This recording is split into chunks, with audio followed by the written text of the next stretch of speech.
Hello viewers, আসসালামু আলাইকুম। আমরা আজকে ফেসবুকের কমিউনিটি গাইডলাইন সম্পর্কে আলোচনা করব। আমরা যারা ফেসবুকে কাজ করছি, নতুন কাজ করছি, আমাদেরকে অবশ্যই ফেসবুকের কমিউনিটি গাইডলাইন মেনে চলতে হবে। কারণ কমিউনিটি গাইডলাইন না মানলে আমরা ফেসবুকে সফল হতে পারবো না। ফেসবুকে আসলে আমাদের অনেক স্বপ্ন নিয়ে কাজ করতে আসা প্রত্যেক মানুষের যে স্বপ্নের পিছনে ছুটছে তার স্বপ্নটাকে বাস্তবে রূপান্তর করার জন্য অক্লান্ত পরিশ্রম করছে। এই কমিউনিটি গাইডলাইনগুলো না মেনে কাজ করার কারণে এই আমাদের সেই স্বপ্নটা হয়তো কখনোই বাস্তবে ধরা দেবে না। তাই ফেসবুকের কমিউনিটি গাইডলাইনগুলো আমরা সম্পূর্ণরূপে জানতে হবে এবং তা মেনে কাজ করতে হবে। কমিউনিটি গাইডলাইনগুলো না মানলে আমাদের স্বপ্ন বাস্তবায়নের যে আইডিটি আছে বা পেজটি আছে সেটাতে আসলে স্ট্রাইক চলে আসবে। ফেসবুকের গাইডলাইনগুলো আসলে বিশাল। এর মধ্যে আমি খুবই গুরুত্বপূর্ণ কিছু গাইডলাইন সম্পর্কে আজকে তুলে ধরার চেষ্টা করব। প্রথমত হলো রিউজ কন্টেন্ট।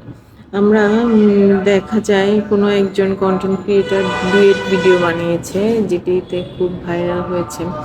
আমরা কি করি, ভাইরাল হওয়ার আশায় ওই কন্টেন্টটা দিয়ে, ওই ডুয়েট ভিডিওটা দিয়ে আসলে ভিডিও বানিয়ে এটা আপলোড করে দিই। এক্ষেত্রে কিন্তু ফেসবুক আমাদেরকে স্ট্রাইক দিয়ে দিবে।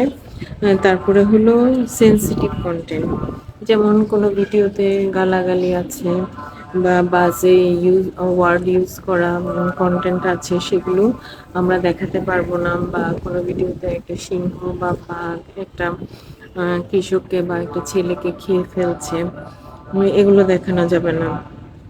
বা কোনো এলাকায় এক দলের সাথে আরেক দলের মারামারি হচ্ছে, ধাওয়া পাল্টা ধাওয়া হচ্ছে, এগুলো আমরা দেখাতে পারবো না। কোনো অ্যাক্সিডেন্টের রক্তাক্ত দৃশ্য বা কারো রক্তাক্ত দৃশ্য বা কাউকে হত্যা করা হয়েছে, কাউকে মেরে ফেলা হয়েছে, এ ধরনের কোনো কিছু আমরা দেখাতে পারবো না। তারপরে হলো আমরা অনেক সময় কোরবানির গরুকে কিভাবে জবাই করা হচ্ছে ওইটার ভিডিও বা ওটার ছবি আপলোড করি, এটাও করা যাবে না। এ ধরনের দৃশ্য বা ভিডিও যদি আমরা আপলোড করি তাহলে আমাদের আইডি বা পেজটিতে স্ট্রাইক চলে আসবে।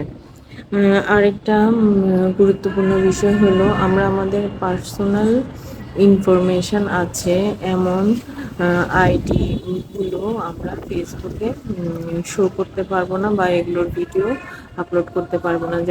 যেমন আমাদের ন্যাশনাল আইডির ছবি, ভোটার কার্ডের ছবি, আমাদের পাসপোর্টের ছবি বা আমাদের রেশন কার্ডের ছবি, এগুলো কিন্তু আমরা ফেসবুকে ভিডিওতে আপলোড করতে পারবো না। আরেকটা সেন্সিটিভ কন্টেন্ট আপলোড করলে আমাদের আইডিতে বা পেজটিতে স্ট্রাইক আসবে। সেটা হলো বাচ্চাদেরকে মারা, বাচ্চাদেরকে হুমকি দেওয়া বা গালাগালি করা, বাচ্চা পড়ে গিয়ে ব্যথা পেয়েছে, বাচ্চার কান্নাকাটির দৃশ্য, এগুলো দেখানো যাবে না। বাচ্চারা খালি গায়ে ঘোরাফেরা করছে, এগুলো দেখানো যাবে না। কোনো বাজে ভিডিও, সেক্সুয়াল কন্টেন্ট, এটাও আমরা ফেসবুকে দেখাতে পারবো না, তাহলে আমাদের স্ট্রাইক চলে আসবে। ফেসবুকের গাইডলাইনের কঠিনতম